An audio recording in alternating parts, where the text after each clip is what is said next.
divido acá las dos figuras. Derecho público, derecho privado. ¿Verdad? Fácil. El derecho público, las relaciones, órganos, animales. Las de derecho privado, entre ustedes los particulares. ¿Sí? Muy bien. ¿Dónde está nuestra rama? Porque necesito un marcador. ¿Entendemos? ¿Se acuerdan que dijimos que el derecho público se subdividía en interno y externo? ¿Se acuerdan?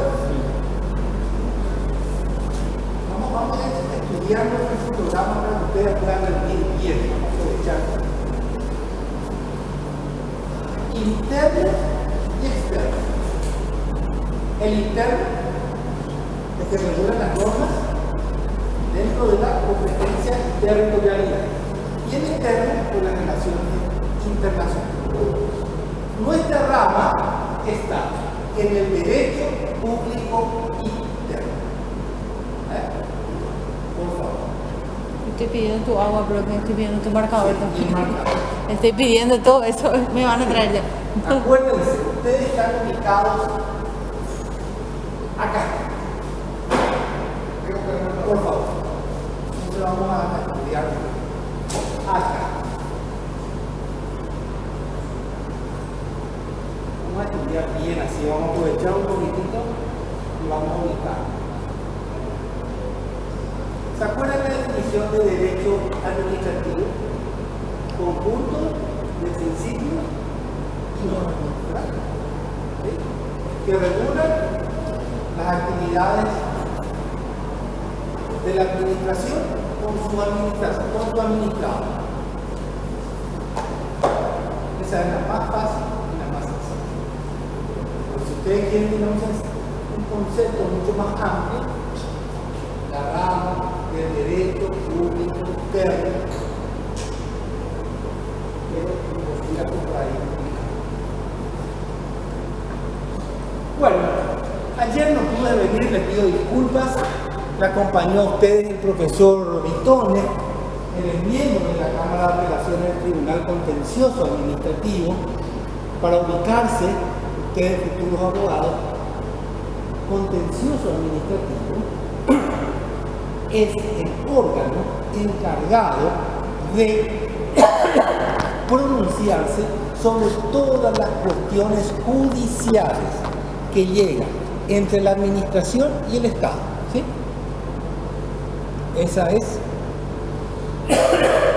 Ahí es. Muy bien. Bueno, comento un poquitito ayer, en calidad de miembro del Consejo, estuve invitado en el lanzamiento del libro del profesor Eugenio Jiménez. Él es ministro de la Corte Suprema de Justicia, egresado de esta casa de estudio, pero que la mayor parte de su docencia la realizó en instituciones privadas, profesor de grado y de posgrado. El libro que lanzó él es la tercera edición de Lecciones de Derecho Comercial, un sinnúmero de circunstancias que rodean la actividad comercial. Es un libro que cuenta más o menos con 1285 páginas, bastante extenso, y toca una generalidad de circunstancias ya hoy el derecho bancario moderno desde una perspectiva nueva. Vamos a dejar ese banco obsoleto que nosotros veíamos anteriormente por una banca informatizada que va a tener una... Me presta mi bueno. ¿Eso tiene alguna hora? No está bien. Entonces, si yo le pregunto a usted dónde está ubicado el derecho administrativo, ustedes me van a decir en el derecho público interno.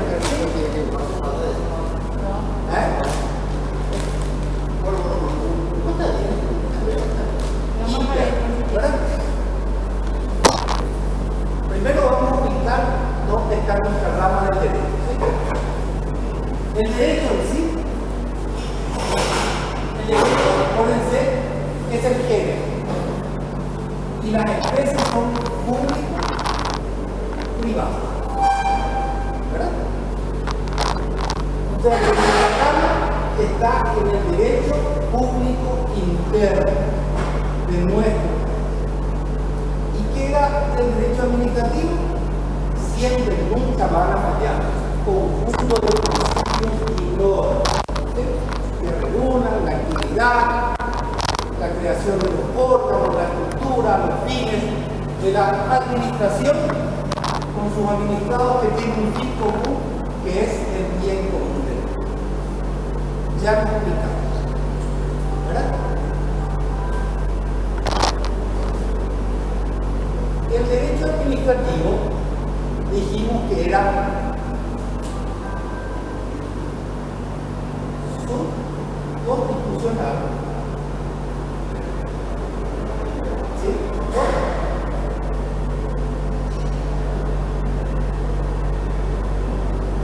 Acuérdense. ¿Por qué decimos que es subconstitucional? Porque está embarcado o encuadrado dentro de la Constitución Nacional. ¿Sí? Nuestra Constitución Nacional es la que determina la estructura del Estado, sus funcionamientos, sus órganos, etc. ¿Sí? Entonces es una rama sublegal. ¿Por qué? Porque para su creación debe estar, si no en la Constitución Nacional, en las leyes y reglamentos.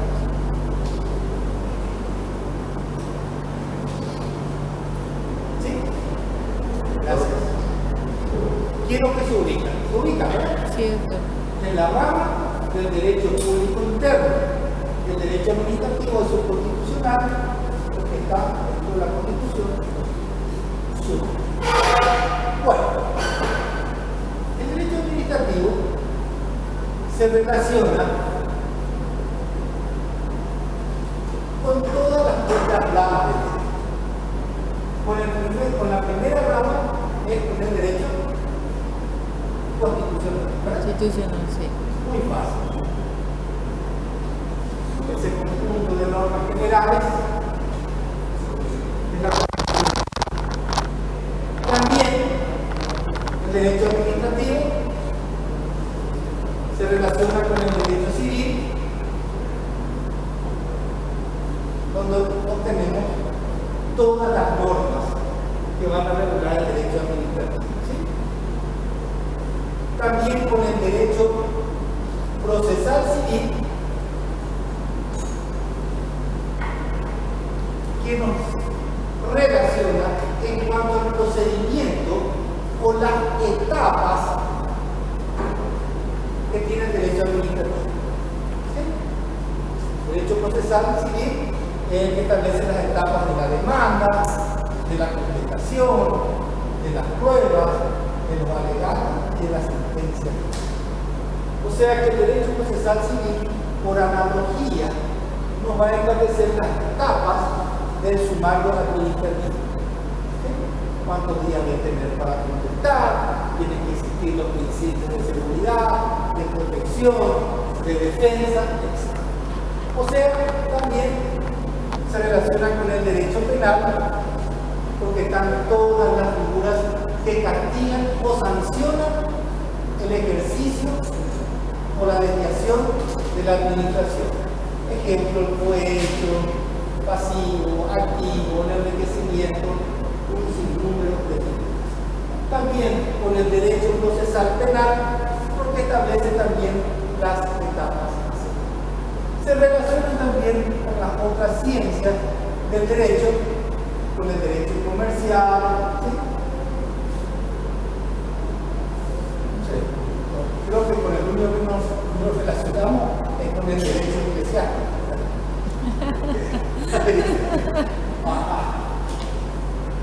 Eso me hacía pensar una vez un amigo mío me dijo: doctor, voy a trabajar y voy a ganar 100 ahora.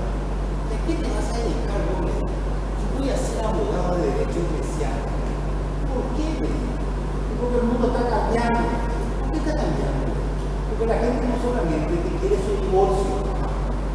Quiere también que quiere que su matrimonio se anule.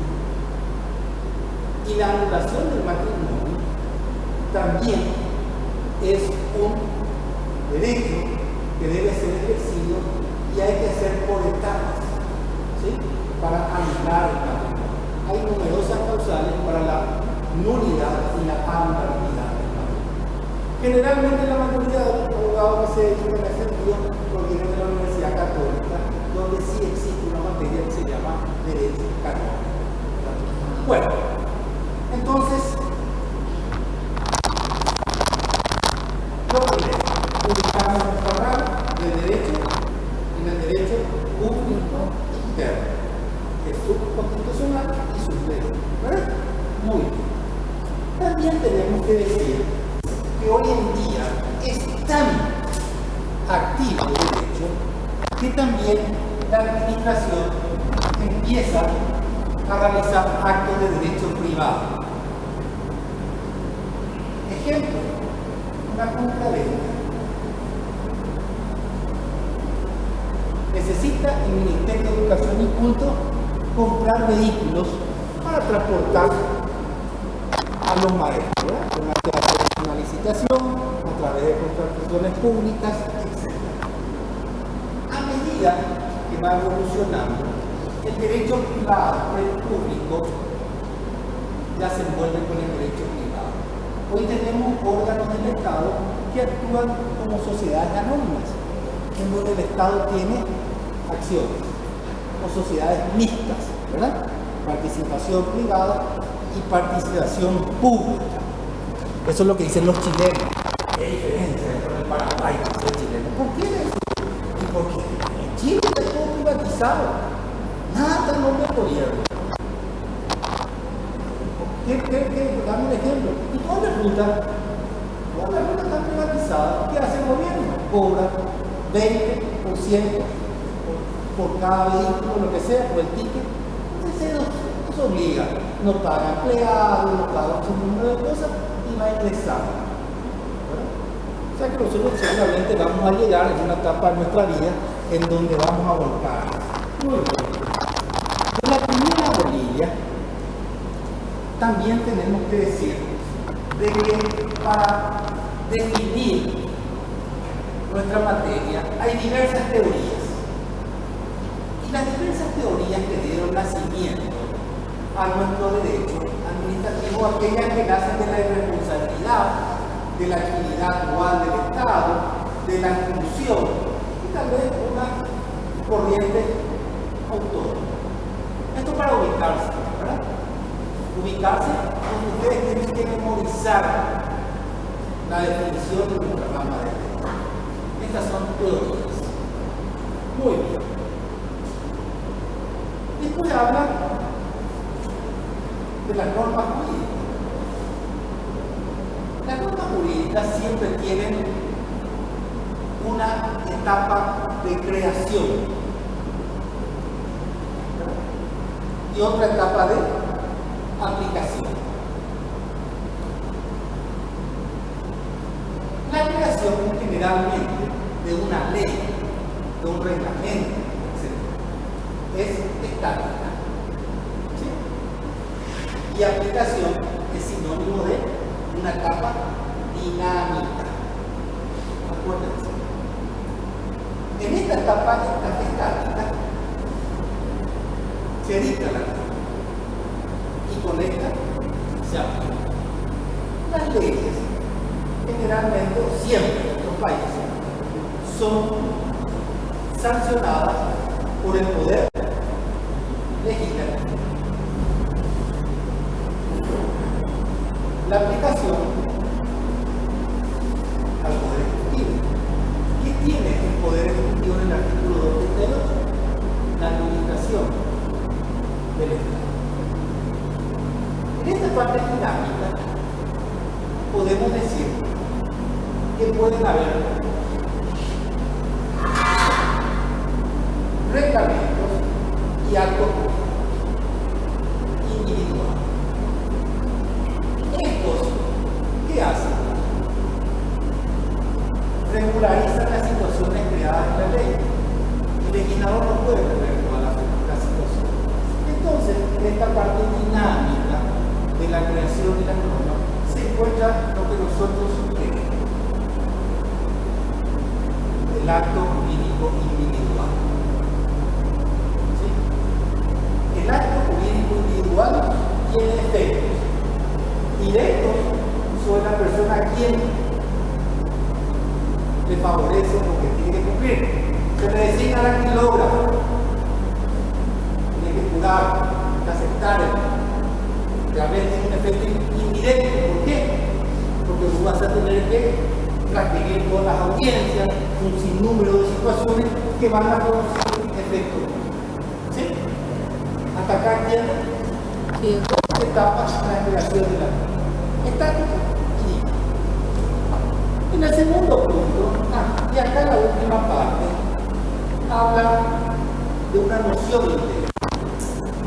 Nuestra rama, como hablamos en el caso de los juicios que no sé si leyeron, el de plan, todo lo que pasa, nacen del principio de la irresponsabilidad del Estado a un principio de responsabilidad.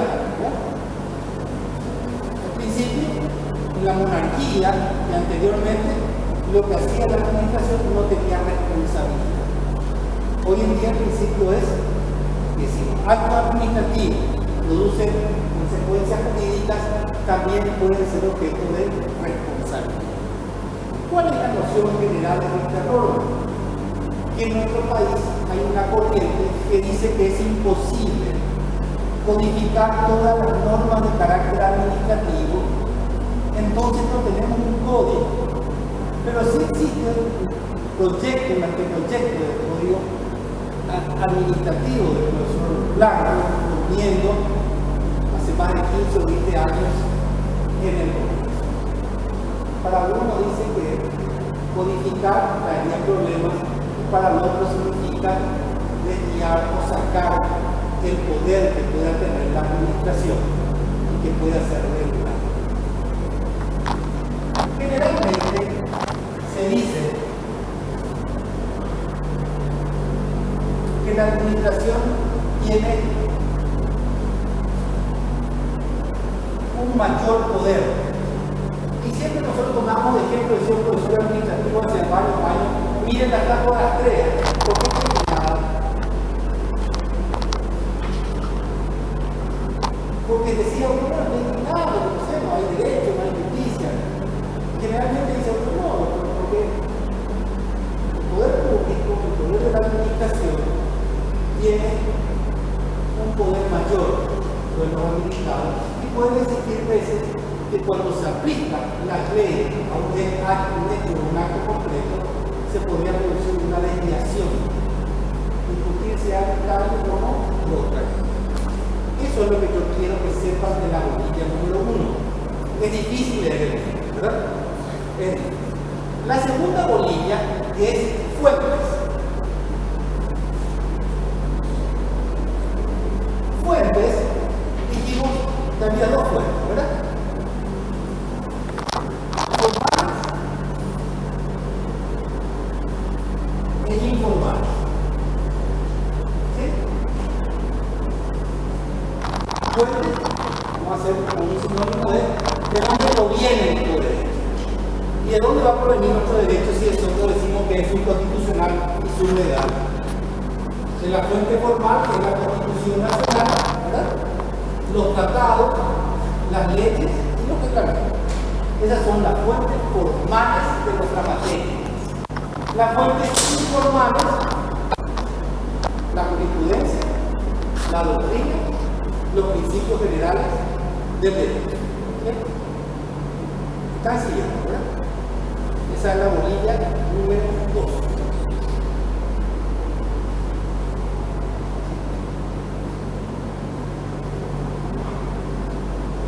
Yo creo que voy a dejar que cada uno de ustedes las definiciones que se tienen por jurisprudencia, que se tienen por doctrina, etc.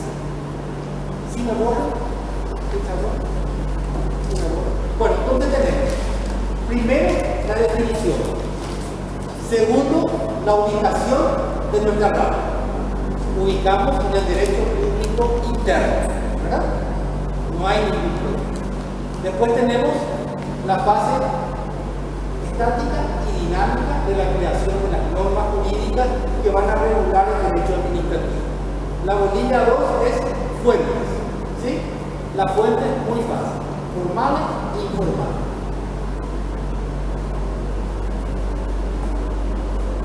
La bolilla 3 ya habla de actividad.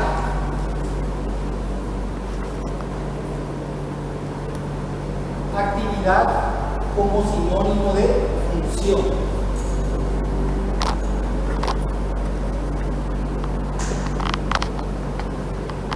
¿Por qué? ¿Por qué? Porque un datilógrafo o un agente que representa un órgano, yo director del IPS, soy agente o soy director y el órgano es el IPS, ¿verdad? Dentro de mi función, dentro de la actividad administrativa, hay diversas actividades materiales, técnicas, ¿verdad? Y lo que más importa para nosotros son las jurídicas.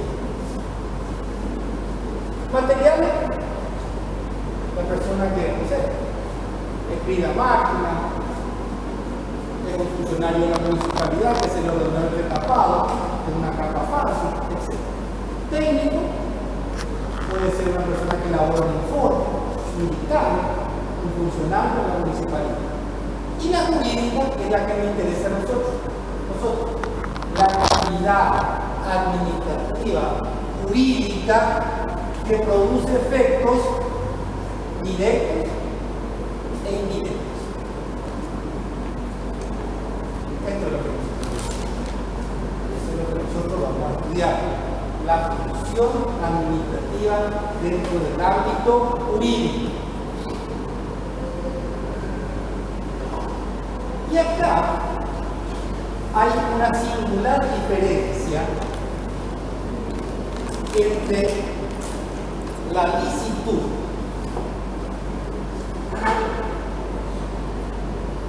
y la legalidad. Y yo le pregunto a ustedes, ¿qué le interesa más al derecho administrativo? ¿La licitud de sus normas jurídicas o la legalidad de la ley? Seguramente ustedes van a responder la legalidad. ¿Por qué? Porque la legalidad es el principio rector del derecho administrativo. Lo que no está en la ley, lo que no nace del reglamento, no tiene validez, es inválido. El principio de la licitud es un principio que cae en el ámbito del derecho privado, que por analogía se puede aplicar, pero más cae en el campo del derecho privado. ¿Por qué? Porque en el derecho privado está permitido todo lo que no está prohibido. ¿Sí? Está permitido todo lo que no está prohibido. Aquí necesariamente debe estar sometido a la ley, al reglamento o a la ley. Bueno, eso tiene que tener muy en cuenta. Después habla la bolilla número 3 de esta actividad jurídica, creadora de normas. Dijimos que estas normas jurídicas tienen que tener una estructura. Y la primera estructura es uno. Como dice el programa, una autorización.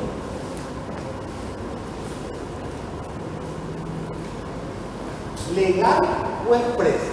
¿Por qué? Porque toda creación de un acto administrativo tiene que nacer de la legalidad. O sea que tiene que haber una autorización. autorización. La consecuencia de un juicio de desarrollo, ¿qué es? Una sentencia. Y esa sentencia tiene la obligación de ser ejecutada, el desahucio de la persona, ¿verdad? Lograr el desahucio. Porque si dice llanamente el papel, no va a producir la ejecutividad de la resolución. O sea que primero tiene que tener una autorización. Segundo, tiene que tener un contenido.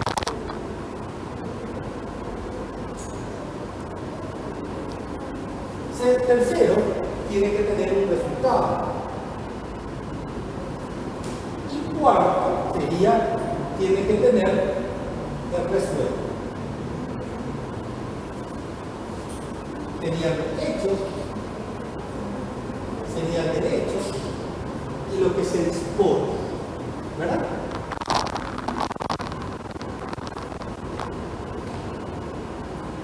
Entonces, ¿qué puede ser?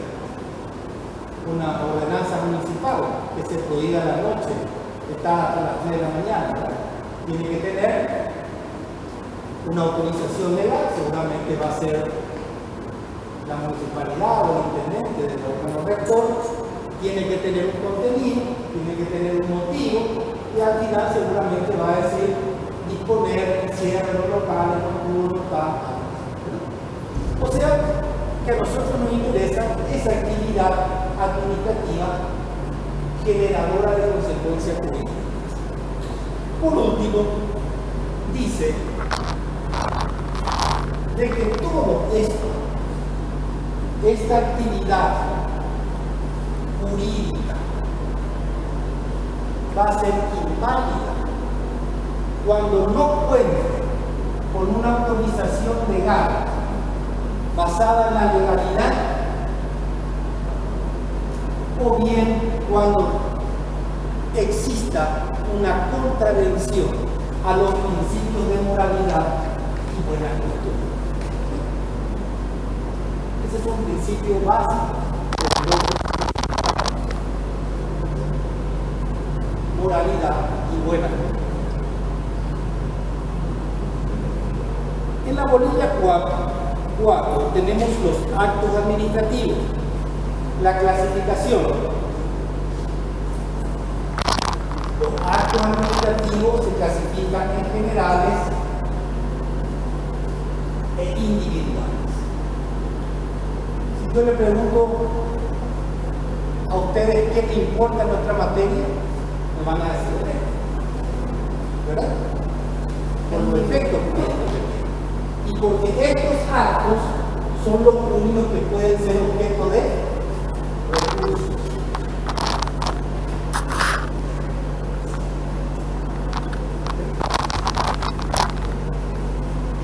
Estoy enojado, me aplicaron una sanción por llegada tardía y me descuentan mi sueldo. Es un acto administrativo de efecto individual. Si yo no estoy de acuerdo, ¿qué voy a hacer? Voy a recurrir. Seguramente lo primero que voy a hacer es presentar un recurso de reconsideración. Si no me dan el lugar al recurso de reconsideración, seguramente voy a plantear un recurso heráldico que lo vamos a estudiar más tarde.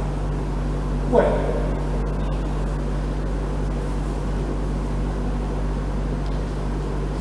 Hablar de la facultad constitucional está en el artículo 238, que ya deben saber ustedes, ¿verdad? La facultad constitucional del Poder Ejecutivo de dictar todas las normas que puedan regular la actividad administrativa de la ley. La bolilla 4, la bolilla 5, habla de los actos administrativos individuales que ayer desarrolló el profesor.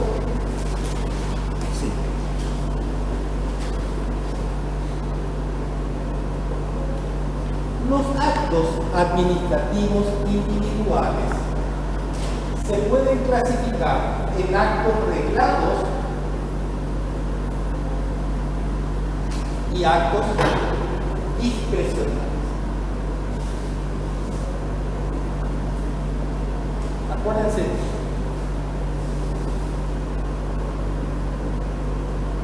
los actos administrativos individuales pueden ser reglados y discrecionales. La denominación ya les dice a ustedes, los reglados son los que son dictados conforme a una autorización legal. Si bien también los discrecionales, solamente los actos reglados pueden ser objeto de recursos. ¿Sí?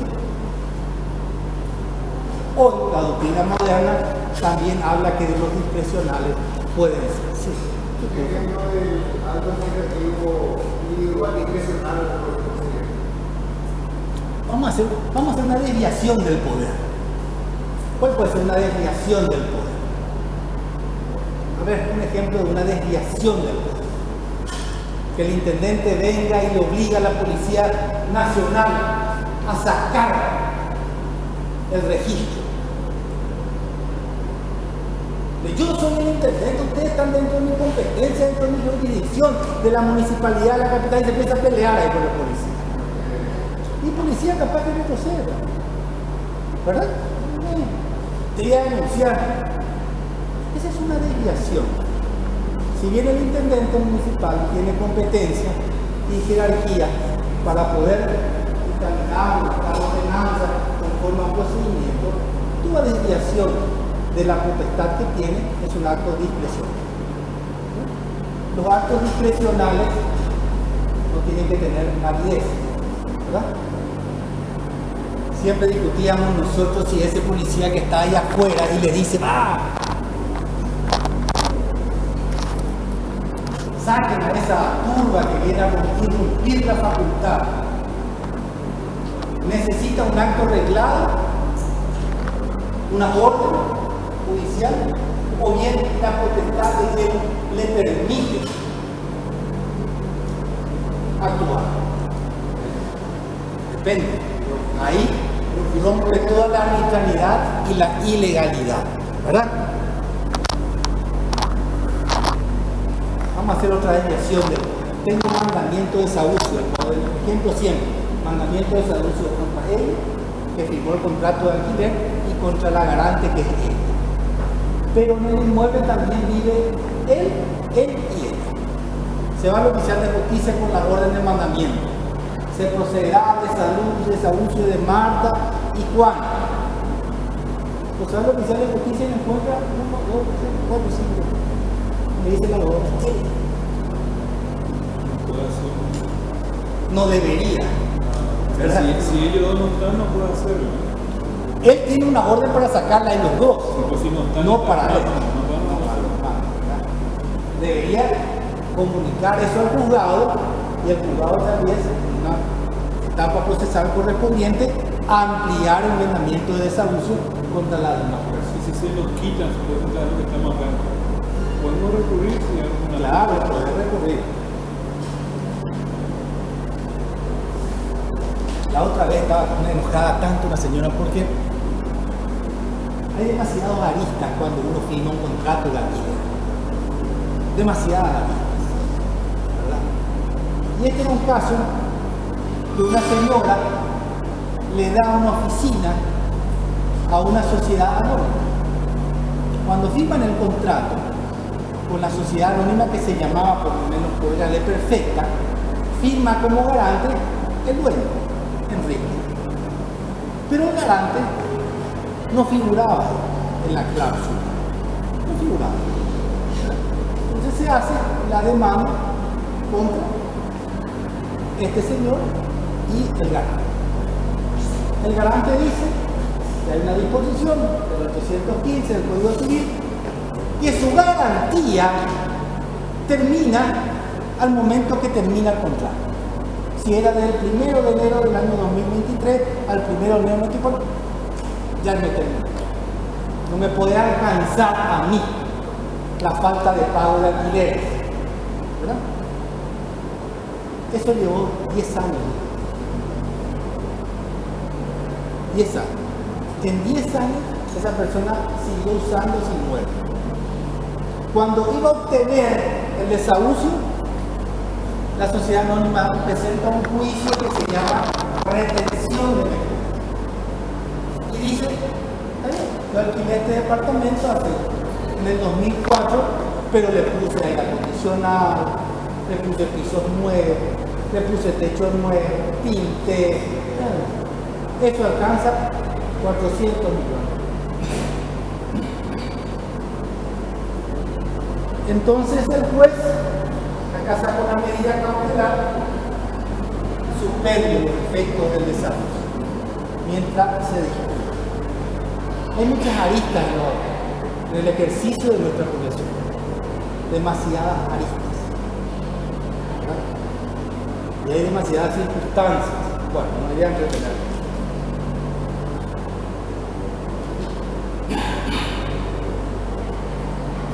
Bueno, después están las diferentes clases y hoy tenemos la bolilla 6.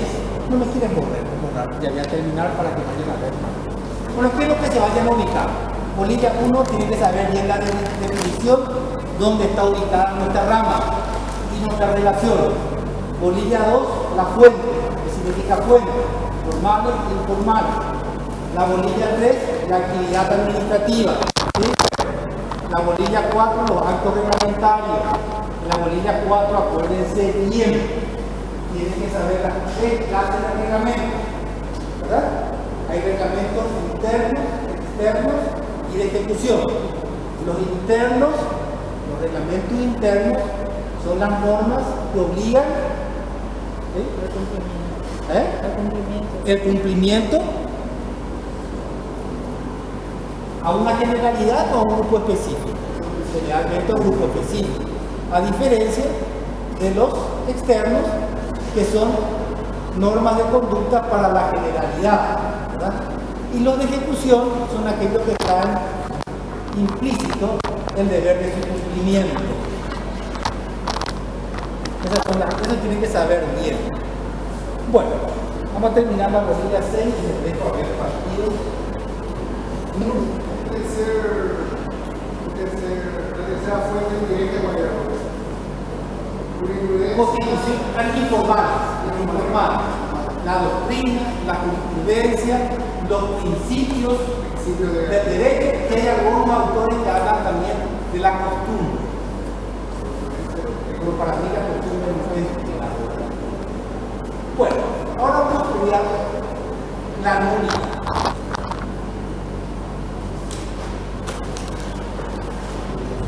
Y la anulabilidad.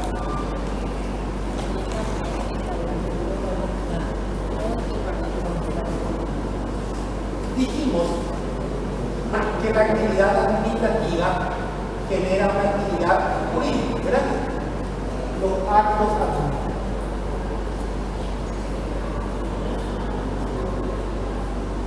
¿Qué hacen los actos administrativos? Tienen un efecto individual y un efecto general, ¿verdad?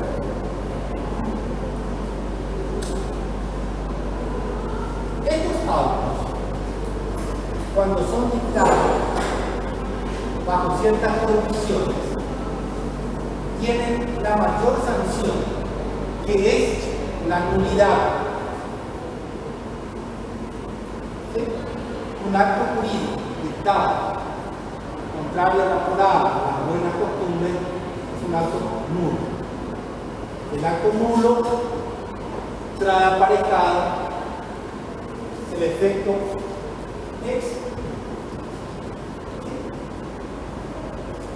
se retrotrae a su nacimiento. También los actos administrativos, por circunstancias especiales, pueden ser anulados. Cuando se produce la anulación de un acto administrativo, hay un efecto se retrotrae desde el momento que se produce el vicio. Vamos a volver al derecho privado. Decido yo demandarle a la compañera por el incumplimiento de sus cuotas de arrendamiento, ¿verdad? Pero le notifico la demanda no en su domicilio, sino le notifico la demanda en el domicilio del tío. Casualmente ella se entera por inforcón de que está siendo demandada. Va a un abogado y le dice, sí, vos estás siendo demandada, estás a punto de ser desalojada. ¿Qué tenemos que presentar ahí? Una nulidad. ¿Para qué? Para que a través de la anulabilidad se retrotraiga el juicio al inicio y se le notifica a ella en el domicilio legal. El domicilio legal. Estos son los efectos de las nulidades. ¿Qué se consigue así? Se consigue muchísimo. Si va a ser la misma cosa, pero ahí se notifica. Vos tenés siempre la presunción de la inocencia. ¿Por qué no te va a considerar a vos moroso? Vos no sos moroso. Y te están demandando porque en el contrato de alquiler decía que la falta de pago de 2 cuotas te permite a vos hacer el desahucio del inmueble. No sos moroso. A lo mejor le pagaste, te hizo el recibo la señora, no te hizo él. La señora llevó la plata. Hay muchas circunstancias, ¿verdad?, que vos podés alegar. Se consigue tiempo. Yo creo que lo que vas a conseguir es que el juicio tenga en sí los parámetros normales. ¿Vos qué es lo que pedís cuando recurrís a los tribunales? La seguridad jurídica. Vos querés una seguridad jurídica, que se transmiten los juicios dentro del debido proceso. Vos pedís eso. Cuando el juicio se retrotrae del momento que se produjo la nulidad, te permite a vos ejercer la defensa. Y esto está un poco afuera del programa. Y siempre le digo a mis alumnos cuando enseño procesal civil: si vos sos abogado de la parte demandada y le notifican a tu cliente, ¿verdad?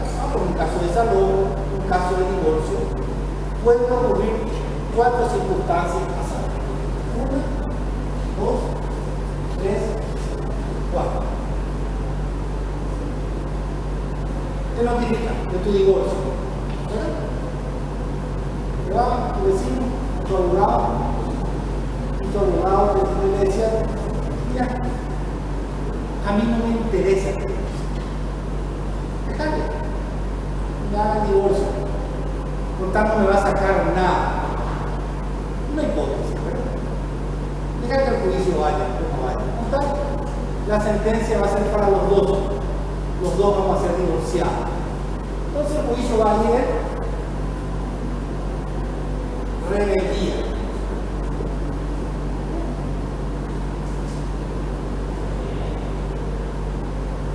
O le decía a tu cliente: ¿qué vamos a hacer? Y él te dice: ¿sabes qué? Ella ya hizo su vida, yo ya hice mi vida, ¿por qué no nos divorciamos los dos? Termina esto. Entonces la segunda opción va a ser el allanamiento, ¿verdad? Mañana lo que dice ella, pido la exoneración de cosas. Cada uno tenemos la oportunidad de casar. Pues si no puedo decir: no, ¿sabes qué? Esta es una loca. Una loca, ¿no es? Ella alega incompatibilidad de caracteres, ¿pero qué? Ella es la que a mí me trata mal. Ella es la que me reta que soy un inútil, que no traigo la plata a casa, que todo el día estoy afuera. Entonces, ¿qué vamos a hacer? Vamos a negar los hechos y vamos a ratificarnos en el derecho. Bien, es ella la que tiene la culpa. O bien poder decir: está bien, ¿Los dos son culpables, pues? los dos son culpables. Está bien, ella alega incompetencia, yo alego injuria. Entonces, puedo tener nuevos hechos y el derecho diferente. Estas son las circunstancias que ustedes ya como futuros abogados le van a transmitir a su cliente cuando venga y le golpee la puerta: ¿qué hago con esta demanda?